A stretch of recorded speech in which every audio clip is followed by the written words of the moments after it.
El tema que vamos a tratar hoy es la novia hermosa.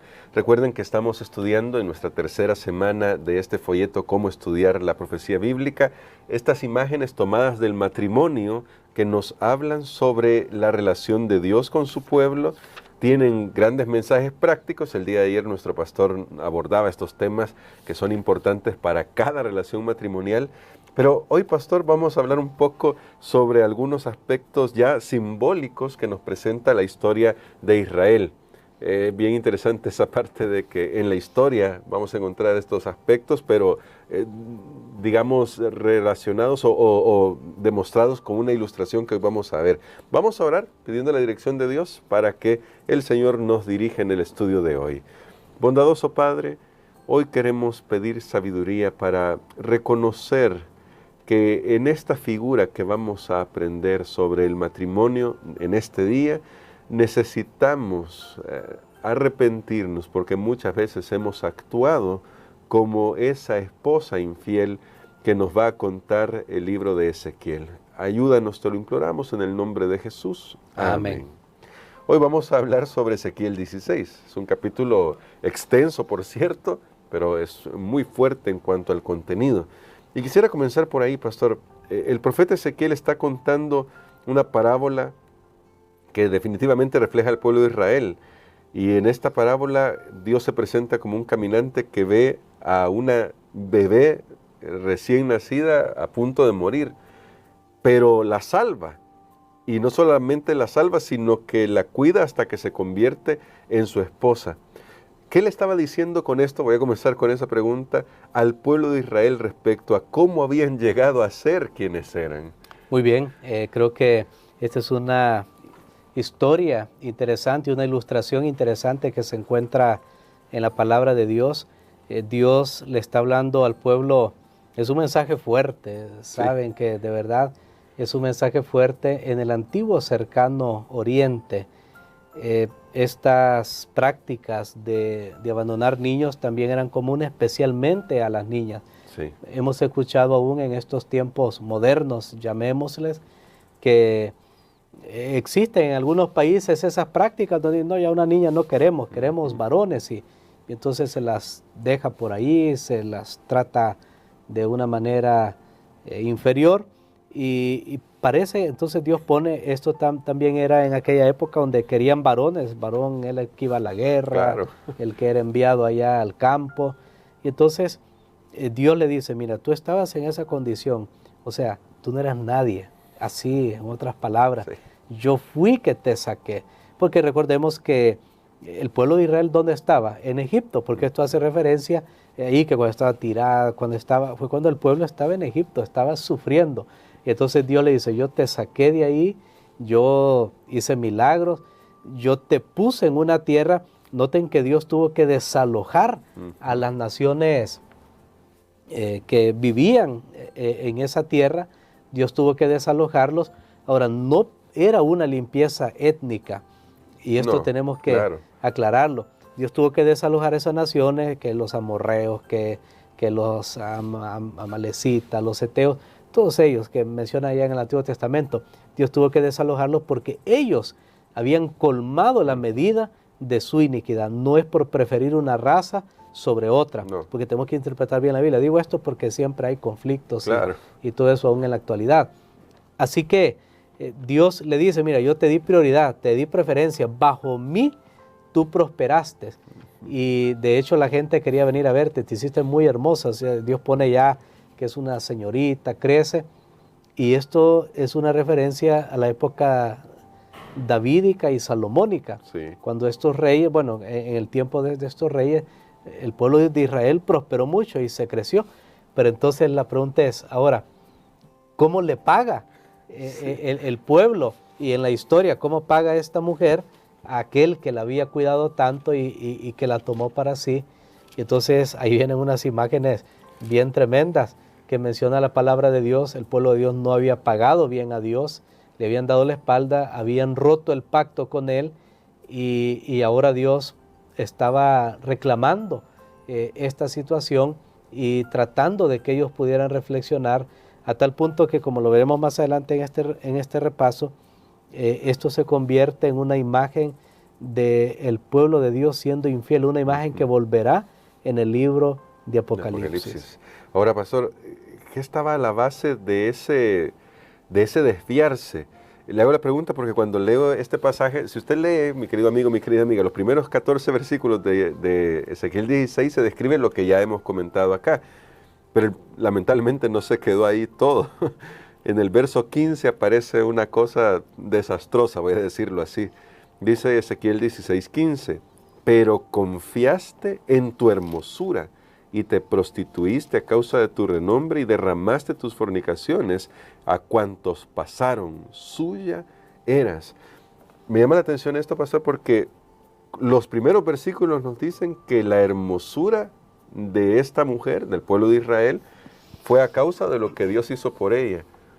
Pero aquí ella dice, o el texto dice, pero confiaste en tu hermosura. ¿Qué es lo que pasó? ¿Qué peligro hay para una aplicación para nosotros en olvidar lo que Dios hace por nosotros? El éxito es peligroso y esto es un eco, bueno, más adelante en Ezequiel 28 sí, hablará de ese ser celestial, ese querubín que era muy hermoso y que a causa de su hermosura, o sea, se envaneció.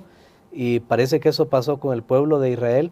En vez de agradecer a Dios por los dones y de retornarle a Él sus dones, el pueblo comenzó a usar eso para seguir tras otros dioses que no habían hecho nada por ellos.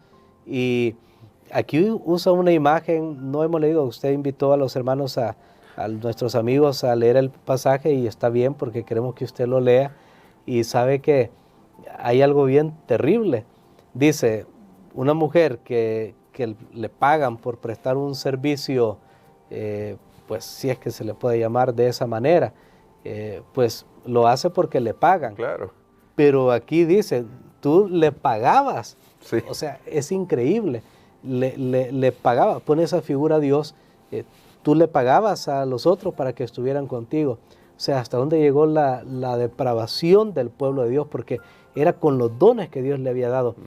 Qué increíble pensamiento, hermano Gerson, que muchas veces con los mismos dones que Dios nos da, nosotros los usamos en contra de Él, en contra de nuestro prójimo, en contra de la iglesia, cuando Dios nos ha dado lo que nosotros tenemos. Sí. Parece que es una experiencia similar a la que estuvo pasando en algún momento el pueblo de Israel. Y ahora, pastor, en este punto, porque sí me llama la atención, quisiera destacar una cosa, que es el hecho de ahora nosotros, en una digamos, aplicación para nosotros, ¿cómo terminamos envaneciéndonos con nuestras buenas obras, con nuestra fe, incluso con nuestra doctrina, que fue lo que le pasó al pueblo de Israel cuando Jesús estuvo aquí? Ellos pensaban que eran los únicos que se iban a salvar y de alguna manera nos ha pasado a nosotros también. A veces entre el cristianismo decimos, ya nosotros lo tenemos todo. Solamente puedo hacer eco, yo vi esta conexión personal, lo digo acá, con el mensaje de la Odisea. Soy rico, me he enriquecido, yo no tengo necesidad de nada. ¿Y cómo podemos aprender a no confiar en una hermosura que en realidad ni siquiera es nuestra, que depende de Dios, para no desviar el camino? Bueno, hay un peligro siempre. Entre más ricos son los dones, entre más grande es la oportunidad, a veces más grande puede ser también la caída, el ensalzamiento, y por eso a veces nosotros decimos, bueno, un pensamiento, Dios conoce y Dios prueba los corazones y por eso Él sabe lo que nos da y lo que no nos da, porque hay cosas que Él sabe que si nos la da van a ser en menoscabo de nuestra propia alma y de nuestra propia salvación, pero todo lo que Dios nos ha dado, nosotros tenemos que reconocer que proviene de Él. Mire, en la vida cristiana todo viene de Dios. Amén, Yo estoy en una campaña esta semana y le decía a las personas una de estas noches que Dios nos da todo. Bueno, en la semana anterior a que está saliendo este repaso, y yo les decía, Dios nos da todo en la salvación. Él nos da la fe, porque la fe es un don, el arrepentimiento, el perdón, la gracia, el poder para obedecer su ley. Pablo dice en Romanos, la obediencia de la fe, así como la justificación por la fe, lo es la obediencia. Se lo da todo. Amén. ¿Y qué da el hombre? Dos cosas les decía yo. Uno, el pecado. ¿Qué le damos a Dios? El pecado, qué cosa buena tenemos. Y número dos, lo que le podemos dar es nuestra voluntad, o sea, es recibir, rendirnos a Él. Eso es. Y la disciplina del ser humano consiste, hermano Gerson, en rendirse al Señor. Cuando una persona está todos los días yendo a Dios, buscándolo, orando, leyendo su palabra, compartiendo el Evangelio, esa persona está reconociendo que lo que tiene no es de Él, no es suyo.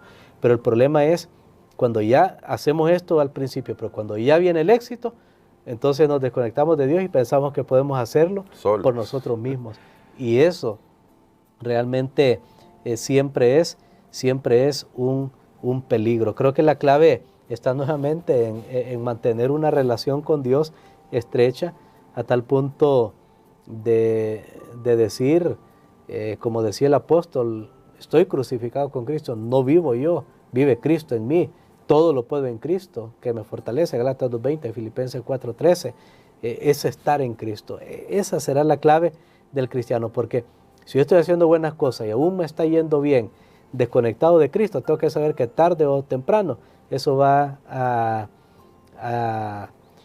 influir o eso puede ser más bien para que yo caiga en la soberbia, en el orgullo y pensar que es porque yo tengo, en vez de pensar que es porque Cristo está obrando en mí. Que creo que es lo que sucede hacia el final, pastor, cuando uno lee Apocalipsis, cuando uno ve la descripción en Apocalipsis de una mujer ramera, casi uno piensa en esta figura de Ezequiel 16, porque es una mujer muy poderosa, con muchos recursos, sobornando a todos los que puede. Y es tremendo, pastor, porque nos habla de nuestro tiempo, está hablando de nuestro tiempo, el caso de Apocalipsis.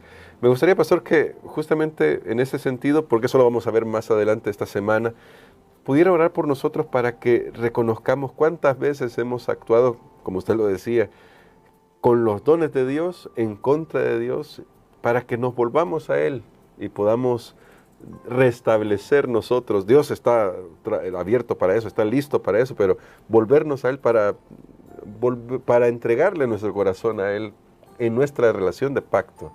Amén. Bueno, creo que va a ser importante que nosotros establezcamos si hay una conexión tremenda, porque en Apocalipsis vemos que esta mujer realmente hace todo lo que el pueblo de Israel hizo en su apostasía y le añade todavía aún más. Sí. Está llena de espiritismo, unión de los poderes políticos con el poder religioso y todo esto en realidad no ensalza a Cristo, sino nuevamente las obras humanas, lo que el ser humano puede hacer. Creo que tenemos que pedirle al Señor que nos ayude para no caer, porque el llamado que se hace en Ezequiel es el mismo que se hace en Apocalipsis. Sal de ahí, donde no está glorificándose el nombre de nuestro Dios. Así que, pastor, ore por nosotros. Padre, gracias te damos porque nos has dado esta lección maravillosa donde tenemos la oportunidad de poder ver cómo tú nos levantas, cómo tú nos sacas de donde estamos. Ayúdanos, Señor, para siempre recordar nuestros orígenes y saber de que no tenemos nada si no es por ti. Ayúdanos, Señor, también para saber que aún todo lo que desarrollamos en la iglesia y todo el conocimiento de tu palabra es porque tú, Señor, nos das las fuerzas y nos habilitas. Ayúdanos para siempre mirar hacia ti y tener una relación contigo. Te lo pido en el nombre de Jesús. Amén.